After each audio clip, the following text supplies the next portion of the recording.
That moment around 2 or 3 p.m. when your brain just slips. You reread the same line.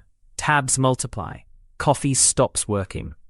And you start wondering if you're lazy or just not disciplined. But most afternoon focus crashes aren't a character flaw. They're a predictable collision between biology and environment. Your internal clock naturally dips in the early afternoon. Your blood sugar can swing depending on what and when you ate. Your brain's attention chemicals get depleted after hours of decision-making. And even small things, like stale air, dehydration, or a too warm room, quietly stack the odds against you. So the goal isn't to push harder. It's to figure out which lever is causing your specific crash. Is it a circadian dip? A lunch that spiked and dropped your glucose? A caffeine timing issue? Or just cognitive overload with no real breaks? Let's build a simple mental model so you can spot the cause in real life, not just nod along to theory. Moving to slide 2. Start with the most underrated driver, your circadian rhythm. That's your internal timing system. It doesn't just control sleep. It also influences alertness, reaction time, and how available your focus feels. For many people, there's a natural dip in the early afternoon. Not because you ate lunch, but because your brain's alertness signal drops a notch. If you slept poorly, that dip hits harder. If you wake very early, it shows up earlier. And if your schedule forces deep work right in that window, you'll feel like your brain is resisting. Here's the tricky part. The circadian dip can look like boredom. You'll suddenly crave novelty. You'll check messages. You'll start reorganizing instead of thinking. That's not you being weird. That's your brain trying to raise arousal with stimulation. So when you crash, ask, does it happen at a similar time, even on different lunch days? If yes, your internal clock is a prime suspect. Moving to slide 3. Next lever, sleep pressure. This is separate from your circadian rhythm. Think of it like a need for sleep meter that builds the longer you've been awake. If you slept less than you needed, that meter starts the day already high. You might still feel okay in the morning because stress hormones and morning light can prop you up. But by afternoon, the mask slips. Focus becomes fragile. Small tasks feel oddly heavy. And it's not only total hours, fragmented sleep matters too. If you wake up multiple times, or your sleep is shallow, your brain may not get enough of the deep and REM stages linked with learning, emotional regulation, and attention. A simple clue: if your crash comes with eye heaviness, yawning, or a warm blanket feeling in your head, that's often sleep pressure talking. If it comes with jittery restlessness, that can be more about caffeine or blood sugar. Different sensation, different cause. That's how you start diagnosing instead of guessing.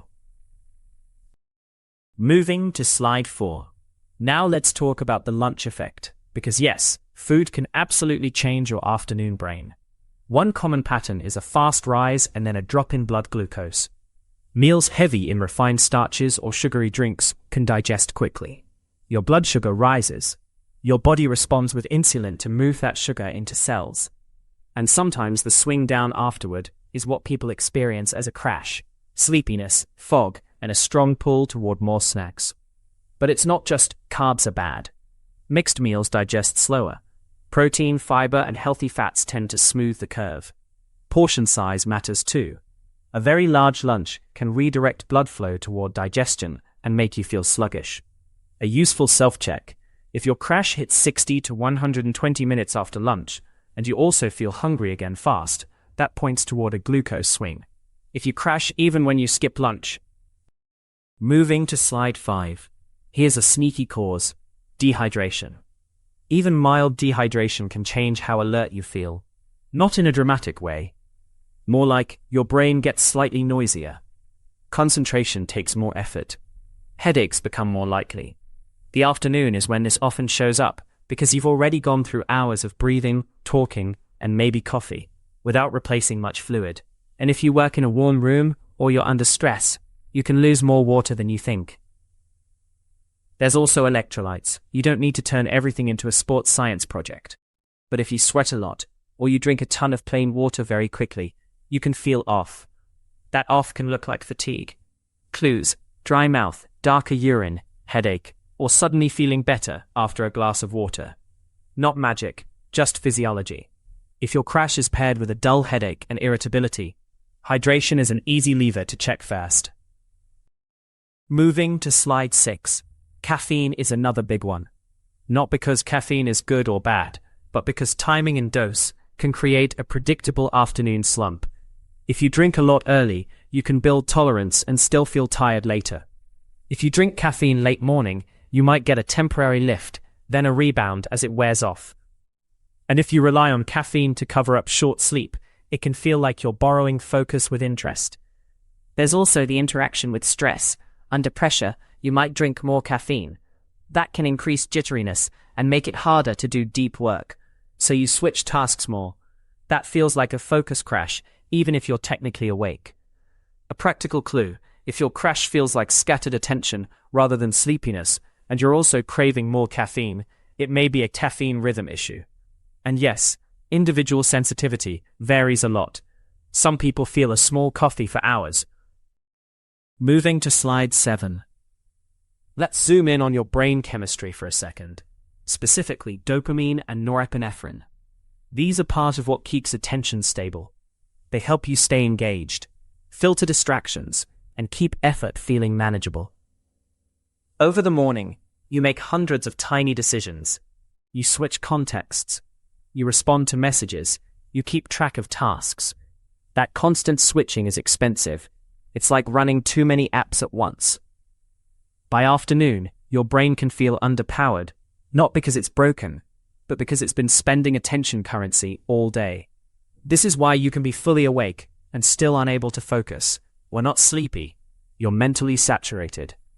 Clues: you can still do easy reactive tasks, but anything that requires planning or deep thinking feels impossible. You might also feel oddly emotional or impatient. If that's you, the cause isn't lunch, it's cognitive load. And the fix is less about stimulation and more about recovery and task design. Moving to slide 8. Another driver that looks like random fatigue is your environment, especially air quality, temperature, and light. If a room is warm, your body shifts toward cooling itself. That can reduce mental sharpness. If ventilation is poor, carbon dioxide levels can rise, and studies associate higher indoor CO2 with worse decision-making and perceived sleepiness. Not everyone is equally sensitive, but many people feel it. Light matters too. Bright daylight signals alertness. Dim indoor light can make the circadian dip feel deeper. And if you've been staring at a screen for hours, your eyes can fatigue, which your brain interprets as overall tiredness. Clues: you feel better when you step outside briefly, or when you move to a cooler space, or when you open a window. That's not placebo. That's your nervous system responding to inputs. So if your crash is location-specific, only in one room, or only in afternoon meetings, environment might be the main culprit. Moving to slide 9. Let's add movement, or the lack of it. Sitting still for hours changes blood flow, muscle activity, and how awake your body feels. When you're sedentary, your body doesn't get many signals that it needs to be alert. Your breathing can get shallow, your posture collapses a bit, and your brain receives fewer of those bottom-up cues that support attention. This is why a focus crash can sometimes be a body crash first. You're not just mentally tired, you're physically understimulated. Clues: you feel stiff, your shoulders creep up, your breathing is shallow, and you get a sudden burst of clarity after a short walk or even a few minutes of standing. There's also the post-lunch sit. If you eat and then immediately sit for a long time, sluggishness can increase. No need for intense workouts. The point is that small movement breaks can change state, and state is what focus rides on. Moving to slide 10. Here's a cause people don't expect: stress and emotional load. Even if nothing bad is happening, your nervous system can be running hot. When you're stressed, your body uses more glucose. Your attention narrows. You scan for problems. That can be useful short-term, but over hours, it's draining. By afternoon, the brain can hit a wall. You might feel foggy, or you might feel wired but tired. Emotional labor counts too. Managing conflict, masking frustration, staying polite in meetings. Those are real cognitive costs. Clues: your crash is worse on days with lots of social interaction, uncertainty, or high stakes. You may also notice tension in your jaw or shoulders. Or you realize you've been holding your breath. This is why just drink water doesn't always work. If the driver is stress physiology, you need a downshift signal. Quiet, breathing, a short reset, before focus comes back online. Moving to slide 11. Another sneaky one: multitasking and notification-driven work. Even if you feel productive, constant interruption fragments attention. Every time you switch tasks, your brain pays a reorientation cost. You have to reload context. What was I doing? Where was I going with this? That cost is small once. But if it happens all morning, by afternoon you're mentally in debt. This also changes your reward system. Quick hits, messages, feeds, small tasks. Train your brain to expect novelty. Then deep work feels unusually boring. Not because the work got worse, but because your brain got used to fast rewards. Clues: you feel a strong urge to check something every few minutes. You start many tasks, but finish few. And when you try to focus, you feel mild agitation. If your crash looks like restlessness plus avoidance, consider that the cause might be attention fragmentation rather than energy. Your brain is capable. It's just been trained into a jittery rhythm. Moving to slide 12. Let's connect the dots with a simple diagnostic map. When your focus drops, you're usually dealing with one of three buckets: energy, arousal, or clarity. Energy is things like sleep pressure and blood sugar. You feel heavy, slow, maybe yawny. Arousal is your nervous system's activation level. Too low feels drowsy and flat. Too high feels jittery and scattered. Caffeine, stress, heat, and boredom can all push arousal around. Clarity is about cognitive load. Too many open loops, too many decisions, too much context switching. You can be awake and still not able to think. So when you crash, ask 3 quick questions. 1. Do I feel sleepy or just unmotivated? 2. Do I feel calm or wired? 3. Can I do simple tasks but not complex ones? Those answers narrow the cause fast. And once you know the bucket, you can choose the right lever instead of stacking random hacks that don't match the problem. Moving to slide 13. Now let's talk about what tends to work without turning it into a complicated routine.